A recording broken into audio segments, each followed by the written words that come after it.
Melquisedeque Marins Marques.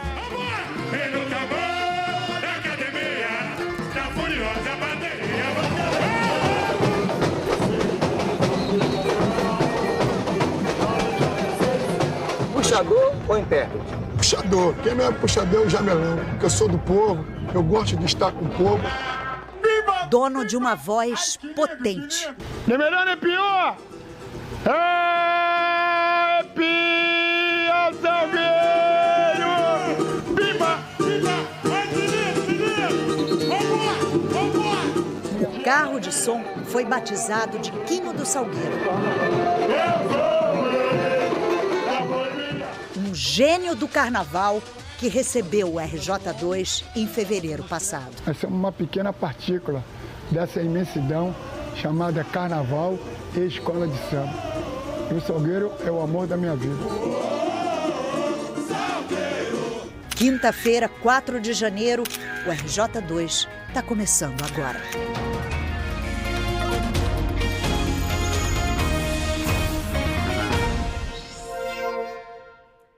Olá, boa noite. O Carnaval do Rio está de luto. Quinho do Salgueiro, um dos grandes intérpretes da Marquês de Sapucaí, morreu aos 66 anos. Ele não era só uma voz, ele era a voz do Salgueiro. Cantou enredos vitoriosos, fez a avenida cantar junto com ele. Arrepiava a arquibancada inteira com seu grito de guerra inesquecível. Por isso a gente preparou uma homenagem ao Quinho, que você vai acompanhar ainda nessa edição. Agora a gente traz outras notícias do dia. O RJ2 teve acesso com exclusividade às imagens de câmeras de segurança do ônibus que veio de Angra dos Reis e foi atacado por bandidos quando chegava à rodoviária Novo Rio. Nós mostramos esse caso aqui no RJ2 ontem.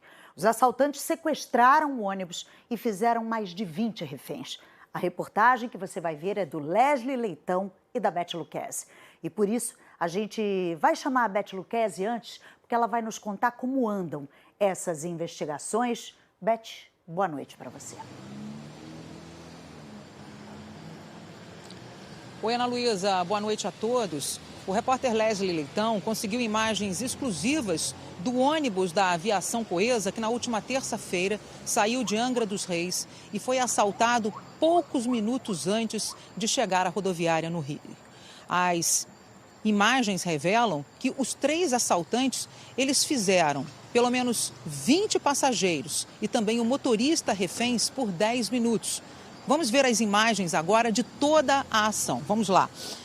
O ônibus ficou 20 segundos parado atrás de outro ônibus na Avenida Francisco Bicalho. E aí os bandidos se aproximaram.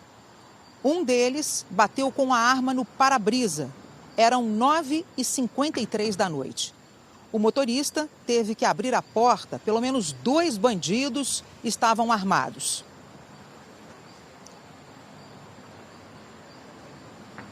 Eles já chegaram anunciando o assalto e apontando as armas para os passageiros. Logo, um dos homens deu um tiro para o alto. Enquanto 2 criminosos roubavam todos os passageiros, o terceiro assaltante, com a arma apontada para o motorista, o obrigava a fazer uma bandalha para pegar a pista central da Avenida Brasil, sentido Zona Oeste. Os passageiros contaram que durante os 16 quilômetros, os bandidos fizeram ameaças e pegaram carteiras, documentos, mochilas, anéis e cordões de prata e ouro. E também os celulares. As vítimas tiveram que passar até mesmo a senha dos aparelhos.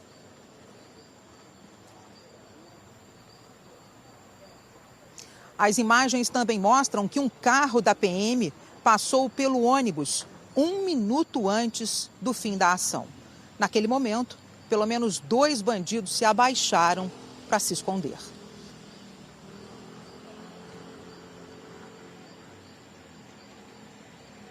Eram 10h03 da noite quando os assaltantes desceram do ônibus perto do Parque União, uma das comunidades do Complexo da Maré, dominada pelo Comando Vermelho. o ônibus teve que parar no meio da pista central da Avenida Brasil.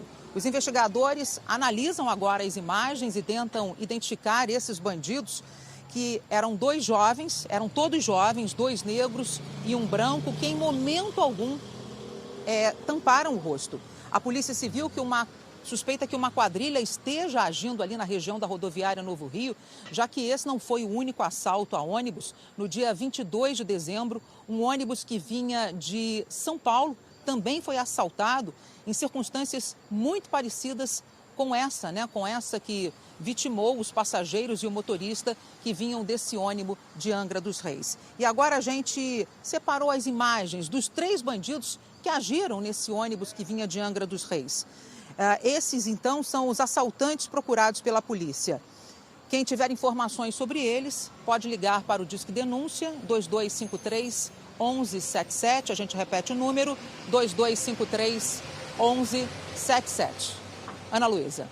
Obrigada, Beth. A gente torce que essas imagens contribuam para as investigações, que esses bandidos sejam presos logo pela polícia do Rio de Janeiro. Imagens conseguidas com exclusividade pela Beth Lucchesi e pelo Leslie Leitão. O Rio vem vendo nos últimos tempos a repetição de crimes cometidos por pessoas com extensas fichas na polícia.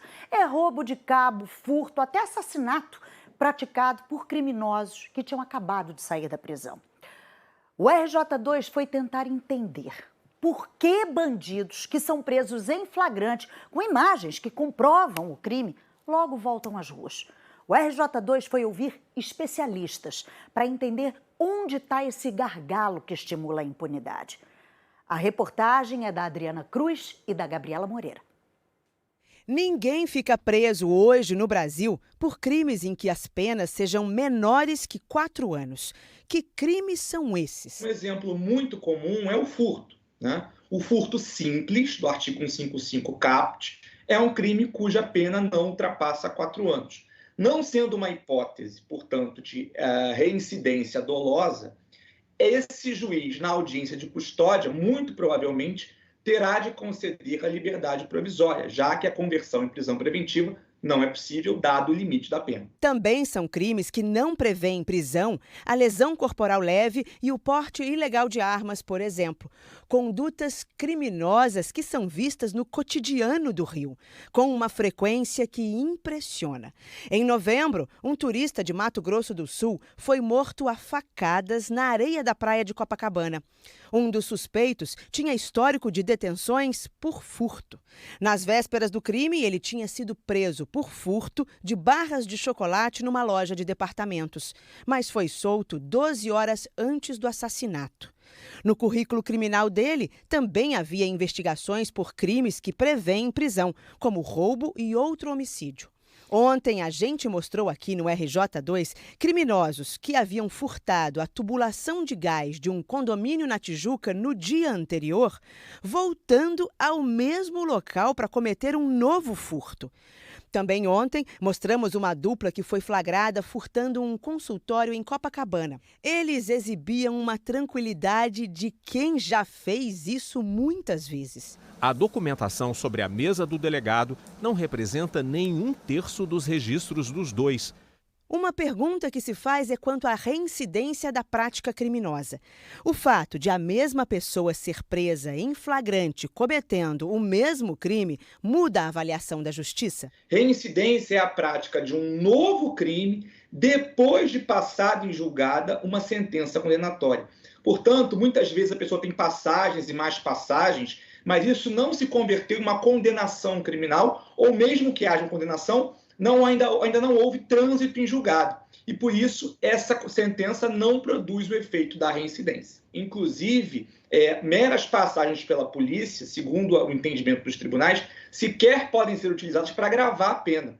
O que torna uma pessoa reincidente é a prática de um crime posterior ao trânsito em julgado, ou seja, a ausência de qualquer recurso cabível de uma sentença condenatória criminal. O professor de Direito Penal explica também por que a folha criminal, que muitos chamam de passagem pela polícia, não interfere na hora de decidir soltar esses bandidos. A pessoa tem que ser presa em flagrante, depois processada, depois condenada, e quando não couber mais nenhum recurso, aí sim, se depois disso a pessoa praticar um novo crime, a gente pode falar que essa sentença produziu um efeito de reincidência. Agora, mesmo assim, também é importante esclarecer que essa sentença anterior, capaz de produzir reincidência, ela também tem um prazo para acontecer, de 5 anos. Então, não é sempre também que uma sentença condenatória produz esse efeito de tornar a pessoa reincidente. Só há um caso em que o criminoso pode ser mantido preso, mesmo cometendo esses crimes considerados de menor gravidade. Quando a justiça entende que a reincidência de flagrantes é uma ameaça à garantia da ordem pública. Mas para que essa possibilidade seja aplicada, é necessária uma avaliação pessoal do juiz, que precisa estar muito bem fundamentada para que a prisão não seja revogada. A garantia da ordem pública é quando existe aquele risco que a pessoa está colocando em risco a ordem pública, ou seja, ela está reiteradamente praticando crime. Ainda que a gente não tenha uma condenação definitiva entre cada crime, você nota que a pessoa foi presa essa semana, foi presa daqui a um mês de novo, praticando às vezes o mesmo crime, às vezes do mesmo jeito. É uma avaliação pessoal do magistrado, porque ele precisa enquadrar a prisão preventiva em alguns dos requisitos legais. Uma frase muito repetida pelas polícias e pela sociedade em geral é: a polícia prende e a justiça solta. Como resolver essa sensação de insegurança? Muitos falam em mudar a lei, mas os especialistas explicam que não é tão simples assim. O que acontece, na verdade, é a aplicação rígida do Código de Processo Penal, um código que é de 41, tem mais de 80 anos, que passou por profundas reformas, inclusive uma reforma duríssima em 2019, que é a reforma do pacote anticrime. Então, na verdade, mesmo com tantas reformas, até recrudescendo a lei, isso acontece porque é a aplicação da lei no seu sentido literal. O grande problema que as pessoas têm uma dificuldade de compreender é que a Constituição Federal, ela garante, é uma cláusula pétrea, a presunção de inocência. Então, a gente não teria como fazer uma alteração significativa da lei para garantir uma prisão imediata para essas pessoas sem violar a cláusula pétrea, 2 cláusulas pétreas, na verdade. A lei da presunção de inocência é a individualização da pena. Não é tão fácil mudar a lei assim. Ontem a gente mostrou aqui a prisão de uma mulher em Copacabana que foi identificada por reconhecimento facial. Ela já está solta. Mas não foi por alguma brecha da justiça, não. Foi por um erro mesmo. A Gabriela Moreira vai explicar para a gente. Gabriela, aí fica difícil, né? Boa noite para você. Boa noite, Ana Luísa, para você, para todo mundo. Fica difícil entender mesmo. Olha, a Josete Pereira do Carmo foi presa, como você disse ontem, por reconhecimento facial, porque ela constava como foragida no sistema de reconhecimento facial da Polícia Militar. O que ela fazia? Ela furtava cartões de crédito de pessoas em Copacabana e depois usava esses cartões de crédito para fazer compras, né? Em 2012, ela teve a prisão preventiva decretada, mas essa prisão só foi cumprida em fevereiro do ano passado, 11 anos depois, né? Ela ficou 2 meses presa e depois de um pedido da defesa dela, com a concordância do Ministério Público, ela foi solta. Em agosto, ela foi finalmente condenada a 3 anos de prisão em regime aberto. Então, ontem, ela já estava condenada em regime aberto, que é na rua mesmo, no cumprimento dessa condenação dela, né? E aí, quando a prisão foi feita ontem, né, depois de levada para a delegacia, os agentes desconfiaram desse mandado que era muito antigo e que continuava aberto. E aí foram verificar e ela estava realmente solta. A Vara de Execuções Penais confirmou, solta não, condenada em regime aberto e não precisava ser presa novamente, Ana Luísa.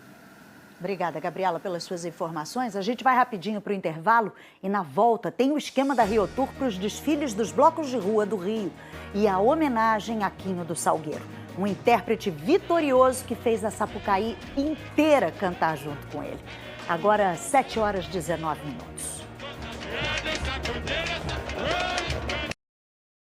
7h23, RJ2 de volta e a gente fala de futebol. O Botafogo anunciou a primeira contratação para a temporada. É o goleiro John, que estava no Real Valladolid da Espanha. O clube carioca negociou a contratação com o Santos, que tinha os direitos econômicos do goleiro. John assina por 4 temporadas.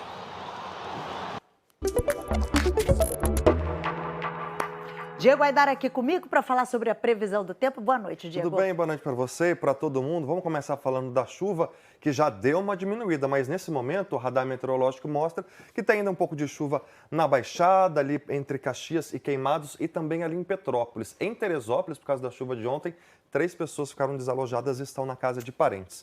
Vamos dar uma olhada aqui para a gente ver onde mais choveu. Ontem a gente mostrou ao vivo aqui a chegada da chuva pela Zona Oeste. Olha, no Rio teve 127 milímetros, em Mesquita também, Nilópolis, São João de Meriti e Itaguaí também choveu bastante. Para amanhã ainda tem essa possibilidade. Lembra aquele corredor de umidade que eu falei que está vindo da Amazônia? Sim. Ele estava aqui, ó, bem apontado para o Rio. Agora, o que ele está acontecendo? Ele está mudando um pouquinho de direção. A partir de amanhã ele já vai estar mais voltado para o Espírito Santo. Por isso que na parte norte e noroeste ainda tem uma condição de chuva um pouquinho mais forte. Aqui para a região metropolitana, sul, Costa Verde é um pouquinho menos, mas claro, fica o alerta. Vamos ver aqui amanhã como que fica o tempo na capital, porque pela manhã e à tarde é uma chuva mais fraquinha, mas essa chuva ela vai se dissipando e amanhã à noite não tem a previsão de chuva. 30 graus é a máxima para amanhã. Agora vamos ver o seguinte, porque estamos no verão, temperatura, né?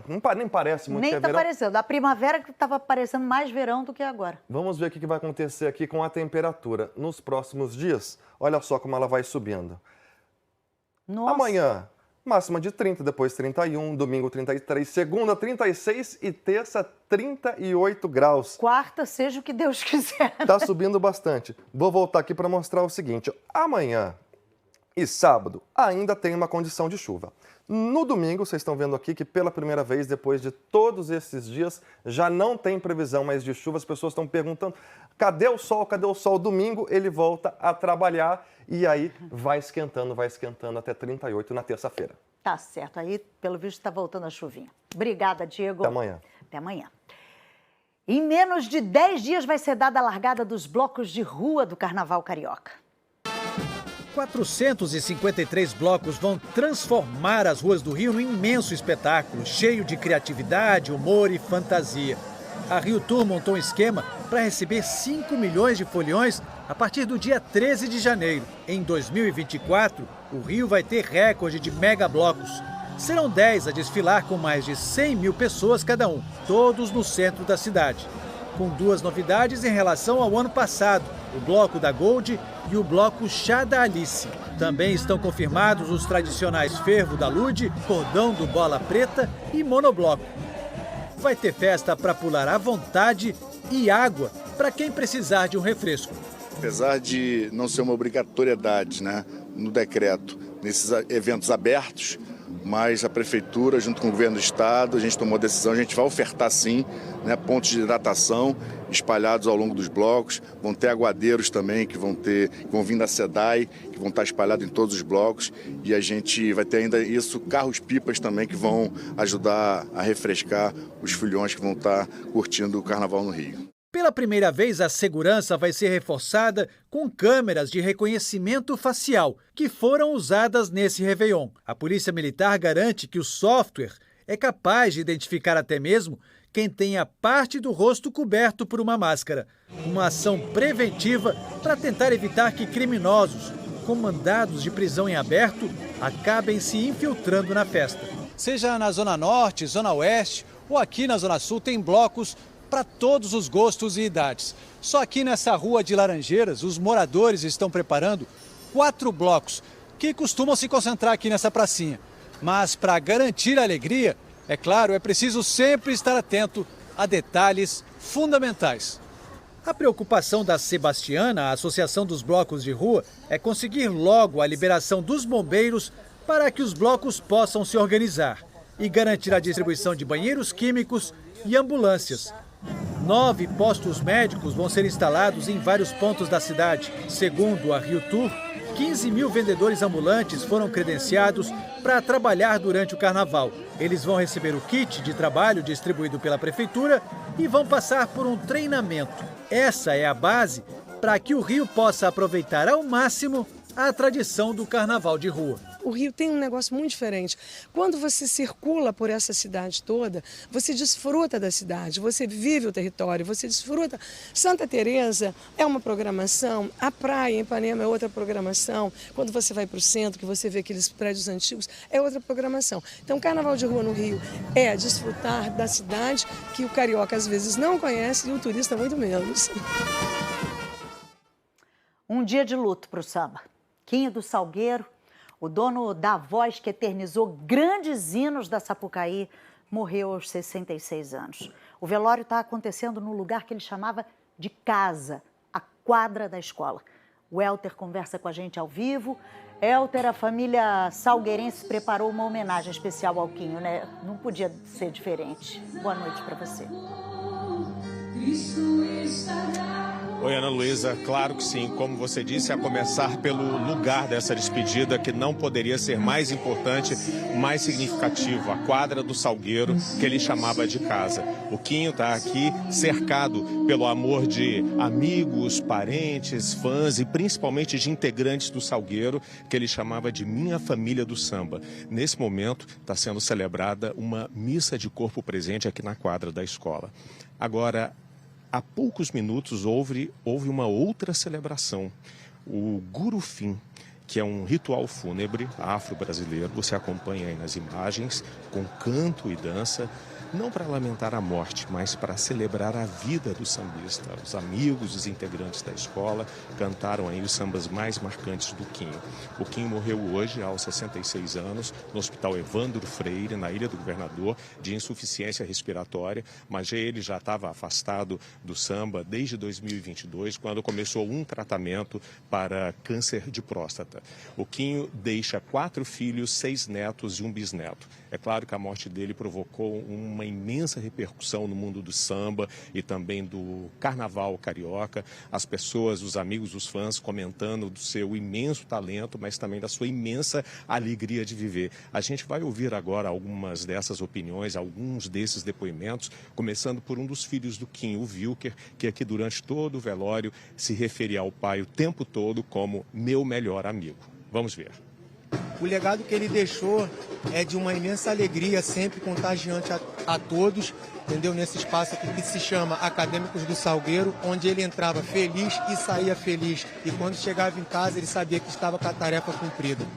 Apesar de todos nós estar, sim, com o nosso coração dilacerado pela partida do Quinho, mas era um cara que tinha uma alegria, que irradiava a luz, contagiava o ambiente quando ele chegava. O mundo do samba hoje perde um dos maiores intérpretes do carnaval brasileiro. Perdeu uma alegria do samba hoje. Quem vai com Deus, velho? Essa perda é gigantesca, porque esse cara era uma explosão de alegria, de energia, de companheirismo, um belo profissional. Ele deixou um grande exemplo como intérprete, né, uma grande raiz, uma referência quando passou pela Ilha do Governador, mas se consagrou pelo Salgueiro. Então, que ele vá com Deus e vamos sentir saudade. O samba perde um pouco da alegria, da irreverência. O carnaval vai sentir falta de você. Sou fã incondicional dessa figura. Ele foi gigante no que ele fez e jamais será esquecido por mim, pela nação salgueirense e pelo mundo do samba. Eu tive a oportunidade de gravar alguns sambas de Salgueiro em companhia dele e foi uma experiência incrível ser fã do cara e poder dividir um microfone com ele. Desbravamos esse Brasil todo cantando sambas enredos, você pelo Salgueiro, pela Imperatriz. Com certeza o samba hoje vai sentir muito e sentirá muito a sua falta. Hoje o céu ganhou mais uma estrela. E o mundo do samba chora na despedida do nosso querido Quinho do Salgueiro. Aquele que eternizou o Explode Coração com a sua alegria e sua irreverência. Vai com Deus, meu irmão. Para nós, cantores do carnaval, é um adeus muito, mas muito, muito triste mesmo. E de muita dificuldade para nós. Mas vai ficar uma saudade muito bem guardada no coração de cada um de nós cantores. Nos ensinou muito também, com sua reverência, sua alegria e o seu jeito de cantar no carnaval. Hélder, o Quinho era um gênio, né, da avenida que marcou a história do carnaval. Ana Luísa, vou só citar um versinho. Explode coração na maior felicidade, é lindo o meu salgueiro.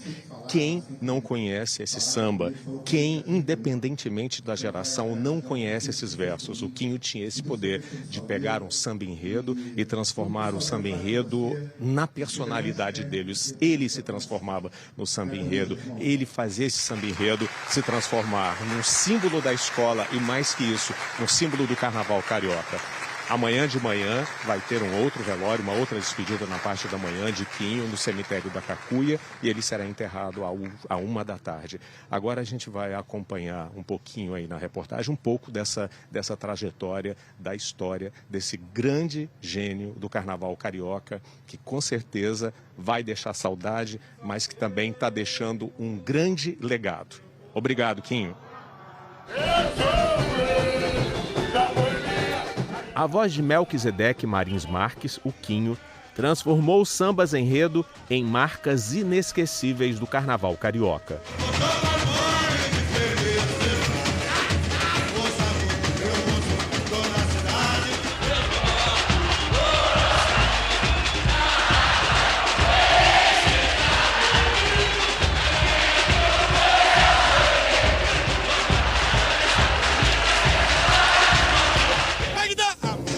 O jovem feirante fez da avenida o caminho para o sucesso. O improviso ele aprendeu aqui, anos a fio no dia a dia das feiras.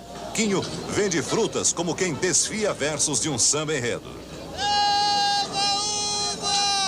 Futuca na uva, futuca! Quinho começou no carnaval na União da Ilha do Governador.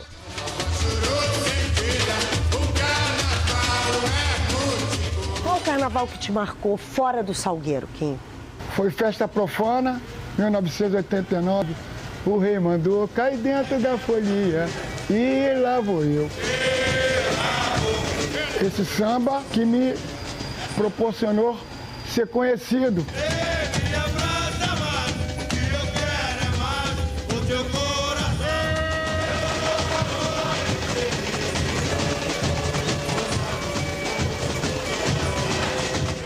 Felicidade e reconhecimento que o levaram logo para o Salgueiro. Em 1993, Quinho fez história com Peguei um Ita no Norte, que deu o título à escola. De intérprete a maestro na avenida, Quinho comandou um coro de 60 mil vozes na Sapucaí.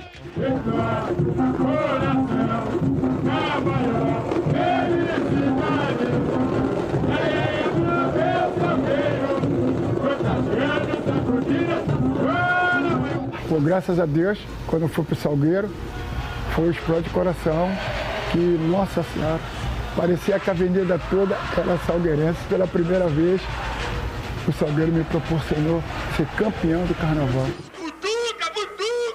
Quinho fazia questão de dizer que era povão, sujeito simples, nem gostava de ser chamado de intérprete. Para ele era puxador mesmo. Puxador, que eu sou do povo, eu gosto de estar com o povo. E de onde surgiu o famoso grito de guerra? Arrepia, Salgueiro! Pimba, pimba! Ai, que lindo, que lindo! Tava com problema de voz, né? Aí eu recorri à medicina do homem, não estava dando certo. Aí o saudoso mestre Paulão me levou no terreiro, aí me apresentou o povo de rua, que era uma pombagira com o nome de Arrepiada. Ela era arrepiada e eu botei Arrepia. E ficou até hoje e foi uma coisa que deu certo. Carnaval é uma beleza! Em 1991, ele foi a voz da vinheta Globeleza.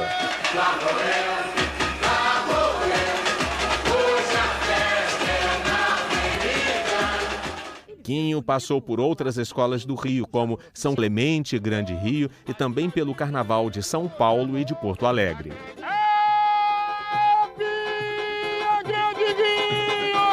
Em 2009, de volta ao Salgueiro, foi campeão com tambor, 9º título da escola, depois de um jejum de 15 anos. Vem no tambor da academia, que a furiosa bateria vai te arrepiar. Vem no tambor da academia, que a furiosa bateria vai te arrepiar. No ano passado, uma homenagem da escola. O carro de som foi batizado como Quinho do Salgueiro. Nas redes sociais, o Salgueiro publicou: Quinho não era apenas um cantor, mas um poeta que traduzia em notas a essência da nossa escola.